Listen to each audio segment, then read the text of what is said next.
In mid-August 1952, Chinese Premier Zhou Enlai traveled nearly 4,000 miles to Moscow to meet Soviet Marshal Joseph Stalin. Premier Zhou represented China's supreme leader Mao Zedong.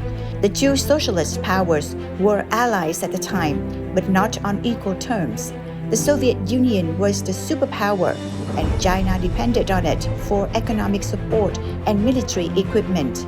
2 years before that, Chairman Mao and Marshal Stalin linked and supported North Korea leader Kim Il-sung to attack the South.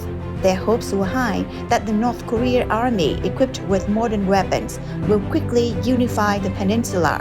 Even when the United States intervened to help South Korea, Marshal Stalin still telegraphed Chairman Kim, saying, "Without a doubt, in a short time, the interventionists will be completely defeated."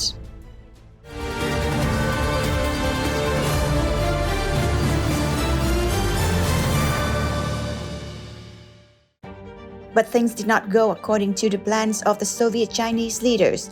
In the fall of 1590, when the U.S. Army led by General Douglas MacArthur occupied most of the North Korea, preparing to reunify the peninsula, China intervened.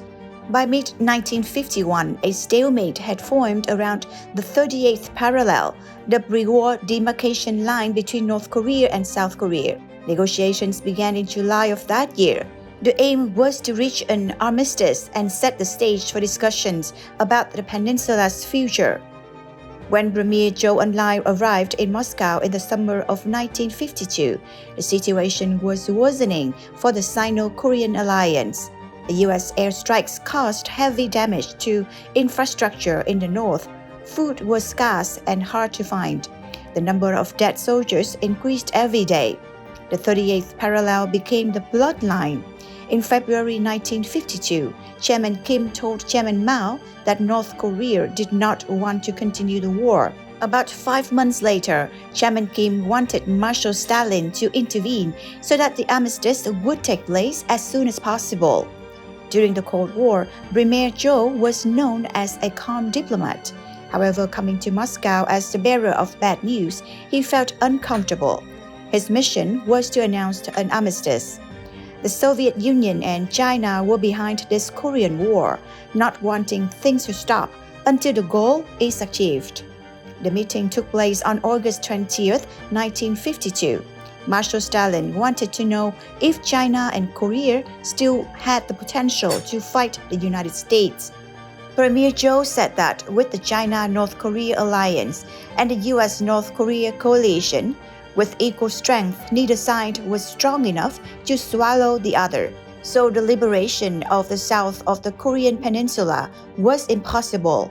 The North Korean leadership also wavered about that goal. According to a number of documents declassified by Russia, during the meeting, Premier Zhou said that Chairman Mao's intention was to prolong the war, to distract and weaken the United States. China did not seem too concerned about the casualties of the people of the two Koreas, as well as the casualties of the volunteer army. A month later, Premier Zhou again discussed with Marshal Stalin the possibility of accepting a ceasefire.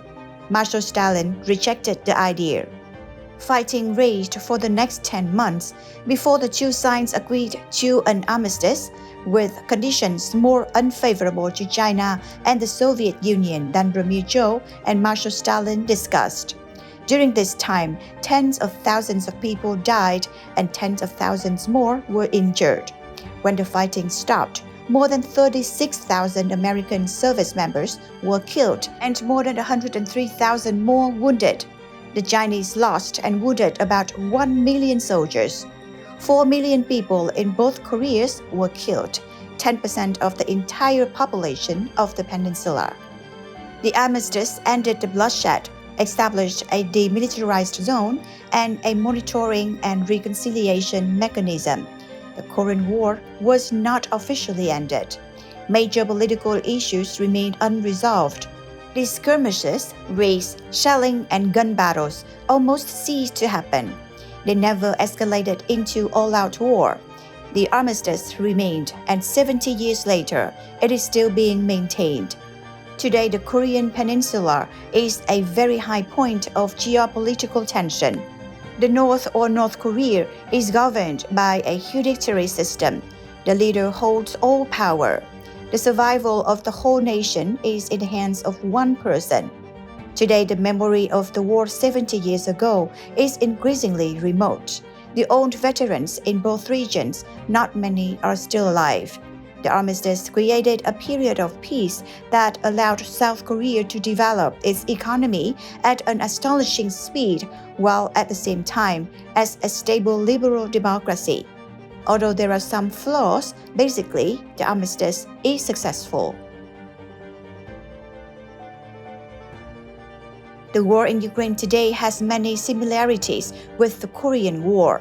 For anyone wondering how this war will end, can refer to armistice agreement in Korea and the cost of the delay in negotiations. Historian Stephen Kotkin points out that the armistice allowed South Korea to prosper under U.S. security protection. If a similar armistice allowed Ukraine, or even 80% of the Ukraine's land area, to develop in the same way, that would also be a victory. The negotiations that led to an armistice in Korea were long and difficult, while the two sides still fought fiercely. Before, the price was too high to convince the two sides to compromise. The same may be true in Ukraine. For now, the debates in Washington focus on the question, when is the right time to start pushing Ukraine to negotiate? The answer is generally not yet. The Korean War shows that in a stalemate, it can take a long time for both sides to clearly see the costs of continuing to fight. At that time, a lot of death and destruction of infrastructure occurred, but did not create any benefit for either party. If the United States, NATO, and other pro-Ukraine states decide to move towards a ceasefire, the Korean War offers many practical lessons. First, they must be ready to fight and negotiate, using battlefield pressure to enforce the demands on the negotiating table. Second, the United Nations should be included in any negotiations. Neutrality is an advantage. Finally, the condition of future security assistance and post-conflict support for Ukraine should be provided, based on Kiev's willingness to make concessions. A complete victory for the West and Ukraine over Russia is very difficult in the present circumstances. It's like the US and South Korea failed to repel the Sino-Korean coalition. Thus, an armistice, and even without resolving all issues, is still considered a victory. Looking back on history, in March 1953, Marshal Stalin died, and the leaders of the Soviet Union and China immediately adopted a softer line regarding negotiations. On April 26, negotiations resumed. Both sides increased hostilities with more catastrophic U.S. bombing raids on the north. Both hoped that the results on the battlefield would have a positive impact on the negotiations. Fighting and negotiations continued side by side until the parties signed an armistice on July 27, 1953. As Washington and its partners consider negotiating to end the war in Ukraine, they should keep in mind the dire consequences of delays in reaching an armistice in Korea. 2 years of fierce fighting, which has caused more than 150,000 casualties for the United States, its allies, and South Korea, along with more than 250,000 casualties for Chinese and North Korean troops. Perhaps the most important factor contributing to the delay was that the Sino-Soviet Korean faction took too long to appreciate its own potential and that of the United States. According to historians, Chairman Mao originally wanted to localize the war within the Korean Peninsula to create a buffer zone to protect China. The defeat of the 8th U.S. Army made him overestimate the power of China, that they could push the United States off the peninsula, followed by pushing the United States away from Taiwan and bringing the Communist People's Republic of China joins the United Nations. It took 6 months of heavy losses, with more than 150,000 soldiers killed, wounded, or taken prisoner. Chairman Mao realized that his thinking was somewhat delusional and unrealistic. He wanted an armistice with the border like it was before the war. In mid-June 1951, he shared his intentions with the Soviet Marshal Joseph Stalin. Even so, China still wanted to succeed on the battlefield to gain a negotiating advantage. With the strength of being the largest army, they believed that China could never be defeated in a war of attrition. By the second half of 1952, the war had consumed about 50% of China's revenue. Chairman Mao raised taxes and asked for a loan from the Soviet Union, whose neighbor China was heavily indebted. In August 1952, Chairman Mao informed officials at a party meeting that China's economy would not endure unless they halved the cost of war. Depleting state coffers delayed China's transition to a socialist economy. Chairman Mao was worried about internal disagreements that might arise. He was in a difficult situation. That was why he sent Premier Zhou Enlai to Moscow in August 1952. Marshal Stalin was not much interested in getting Chairman Mao out of the deadlock. He wanted to maintain the military capabilities of the Soviet Union, using North Korea to reduce the economic and military power of the United States. Only when Marshal Stalin died in March 1953 did the Soviet stance soften. Stalin's successor, Georgy Malenkov, and other senior Soviet leaders, including General Secretary Nikita Khrushchev, sought to live peacefully with the United States, continuing to compete, but with little more tension and less risk of direct conflict. The reason for the negotiations to stall was also because President Truman did not want to stop the war without achieving anything. This would show the weakness of the United States against the socialists. During the Korean War, the major powers were at the center, and nuclear weapons lurked in the background. In this war, neither side was capable of delivering a devastating blow on the battlefield to the other, nor was either side interested in pursuing a comprehensive peace agreement. The conflict in Ukraine today is looking more and more like this grim reality. With similarities, the reasons that have delayed the armistice in Korea are being seen in Ukraine. Both President Putin, President Volodymyr Zelensky, and the West have faith that they will win. Only then can negotiations, which can lead to a better agreement, especially on the territory. Domestic politics of the United States can also complicate negotiations, as they did during the Korean War. Regardless of which approach is taken, US President Joe Biden will face a barrage of criticism as the 2024 election approaches. Continuing to support Ukraine, those who see it as wasteful and reckless will not be satisfied. Declining support for Ukraine, supporters of democracy and freedom in Europe will be disgruntled. The current President Zelensky also shows that he does not cooperate with his main patron on everything, similar to President Ri Sung-man of South Korea and the leaders of South Vietnam and Afghanistan before. Zelensky's interests are different from those of the US and NATO. He refused to cede any Ukrainian territory to Russia, including the Crimea Peninsula. Such concessions could affect his future election prospects, as history will judge. With all the obstacles to an armistice in Ukraine, many might argue that the more realistic option is to wait for the conflict to subside, like the one in eastern Ukraine after 2014. Then stalemate along the front lines and violence may drop to a steady level. The point is, a frozen conflict would buy time for Russia to eventually return to a full-blown war.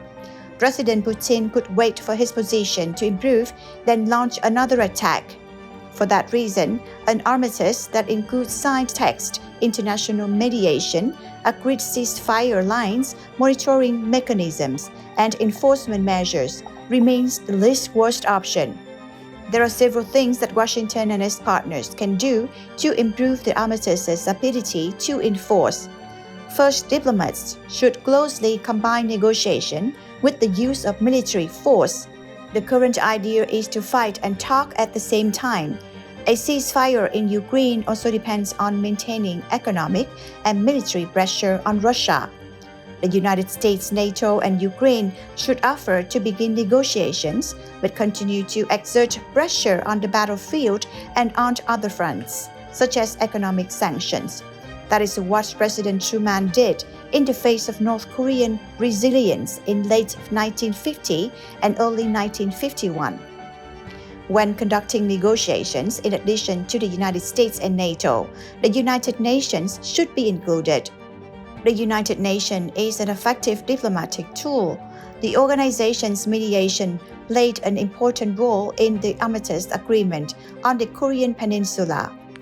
Today, Russia can more readily accept compromise ideas coming from neutral or friendly states at the United Nations than proposals coming from the United States, NATO, or Ukraine.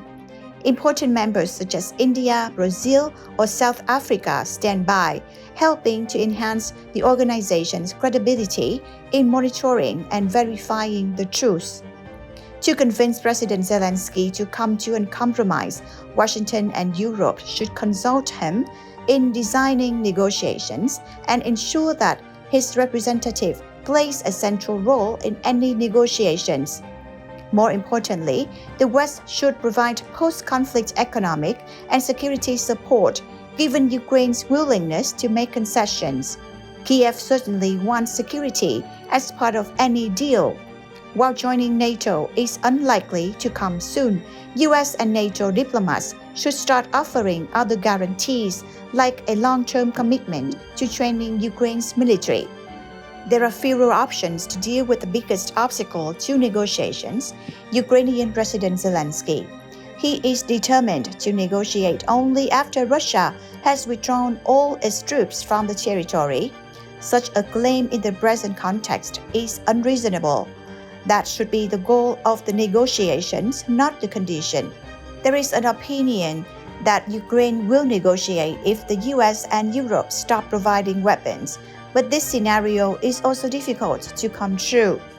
So there is no guarantee that negotiations will take place or lead to an armistice. Russia may be determined to stay in Ukraine longer than the United States and NATO. Ukraine should also note that its position is less important than that of the Korean Peninsula, at least in some US foreign policy. The US could send a large number of troops into South Korea, but no president would do that to Ukraine. According to some experts, if pursuing negotiation is a gamble, it is a gamble with low risk and high potential reward. Failure only yields the same result as doing nothing. Still, success could protect Ukraine, assuage broader concerns about democracy, prevent Russia from taking control of more territory, and quell worries about escalating hostilities. The time of peace and stability created by the armistice in Korea is a victory not only for Ukraine and its supporters, but also for the world. That has wrapped up our program today. Thanks for watching and see you next time.